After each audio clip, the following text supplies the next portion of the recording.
On the 24th of March 1603, inside of Richmond Palace, one of England's greatest queens died at the age of 69.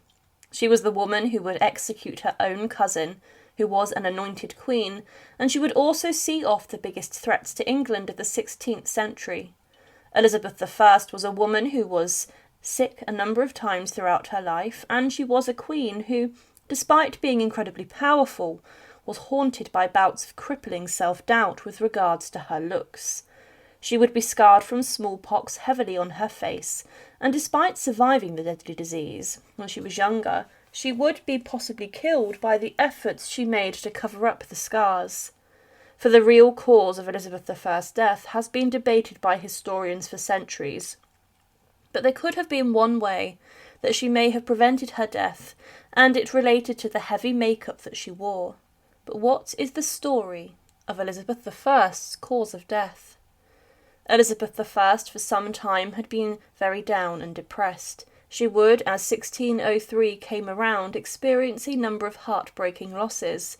These made her rather disconsolate, as one by one some of her favourite ladies-in-waiting, women she had known for decades, passed away from various causes. But also her chief adviser, William Cecil, would die, which caused her headaches with regards to her government. Elizabeth knew in her heart of hearts that she was getting older, and she could no longer command the hearts of the young who wanted a more dynamic monarch and leader for their nation. But she became a woman who was no longer charming or graceful, but she grew even more paranoid and bitter. Elizabeth also became very lonely, but she still oversaw important government issues and the running of her country. She would doubt many things, and her actions in the final months of her life, including the execution of Mary Queen of Scots, who she had signed off on. Elizabeth regretted the execution of her cousin greatly, and she would worry that this would prevent her from getting into heaven. She would, though, remain powerful, as she even ordered the execution of her once favourite Robert Devereux, who was involved in the insurrection and rebellion against her. But Elizabeth would sit in dark rooms and would await her death. By the winter of 1602 and 1603, it was clear that Elizabeth herself was unwell. She had become ill with a chill after she was walking in the cold winter air, and she also had problems with her throat that became rather sore. But she also had many aches and pains, and many believed this was just old age, as Elizabeth was almost 70, which was a huge achievement for a woman of the Tudor period. But she would then lay on cushions in her private apartments, and she would at times just appear motionless and in deep thought. Her ladies-in-waiting became concerned about her, and Elizabeth then retired to the comfort of her bed, as she declared, "I am not well," but she would refuse any intervention by doctors. She did not want doctors to treat her, and she believed she would recover from the illness, but it was clear that Elizabeth did not want to get better. The mind is a powerful thing, and for the Tudor Queen, she would not want to get better, and she did not fight to get better. She was old and tired and lonely, and because of this she wanted to slip away, and as she got worse, the Archbishop of Canterbury was summoned to her bedside. The Queen held on to his hand, and he prayed for her, and told Elizabeth that she would go to heaven, and that she would go and be a queen there. But Elizabeth squeezed her hand. And, in the meantime, the succession was being resolved, with King James from Scotland being invited to also rule England.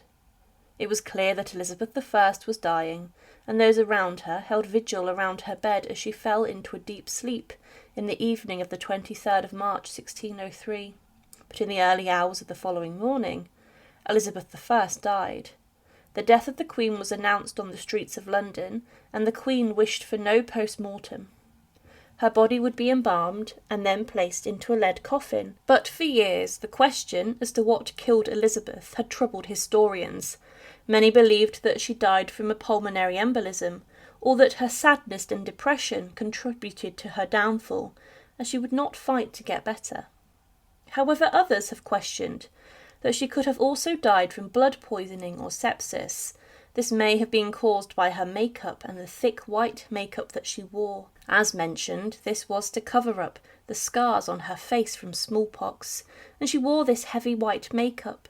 She believed this made her look more beautiful and also made her look pure, but her appearance greatly troubled her, and when she was younger she believed that the legacy of smallpox on her face could have made her not attractive for a possible husband.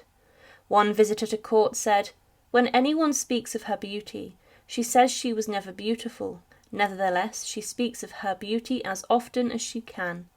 She was desperate to cover up these scars. In her younger years, Elizabeth I used a lot less makeup, and after her battle with smallpox she began to put on more. During the Elizabethan times, white pale skin was considered very beautiful by the English upper class, and Elizabeth in a speech said that "the eyes of many behold our actions, a spot is soon spied in our garments, a blemish quickly noted in our doings." However, for her, the popular makeup which was used at the time was known as Venetian ceruse, and this was a highly wanted skin whitener which was used by European royal families and nobles. It was made with vinegar, and in particular white lead, which was found in Venice, and this made women appear incredibly pale. However, the main problem with this makeup was that it was very poisonous. Venetian ceruse would cause terrible hair loss and also skin fading, and Elizabeth I suffered from both of these during her later years. But also what did not help Elizabeth was the fact she used cinnabar for her bright red lips. This is a mineral which contained mercury, and mercury poisoning over a prolonged amount of time can cause extreme depression and also death. But Elizabeth began to wear a wig when she had hair loss, and the wig she wore was even dipped and dyed with more mercury to make it redder. This was, of course, very dangerous, and this could have also contributed to her death. But Elizabeth would leave this makeup on for a very long time. She would not remove it at the end of each day. But the Venetian ceruse would be left on for a week, and each day her ladies would add to this, and this would lead to the lead soaking into her skin. When the makeup would be removed, a mixture containing even more mercury would be used to take it off. But as Elizabeth I's beauty declined over time, she became more self-conscious, and her makeup use became even heavier. The depression she experienced may have been brought about by the losses she felt, but also by her deteriorating looks and beauty. Many historians have suggested that the use of this dangerous makeup for decades could have contributed to her slow death. Others have said she had cancer or pneumonia, but a number of her symptoms were similar to blood poisoning linked to makeup used, and in particular excessive makeup use. The images of Elizabeth I show her in many familiar ways, looking incredibly powerful, and they all show her with a bright white face and makeup that was fashionable at the time. There were many other accounts of nobles and royal women being stricken by blood poisoning throughout the years, brought on the excessive use of makeup, and Elizabeth I may have been one of the greatest queens that England ever had, but her issues around her beauty, appearance and self-confidence could have been very damaging to her health and her well-being, to the point where it may have resulted in her death. Thank you for watching, and to support, please subscribe to Her Remarkable History. Thank you.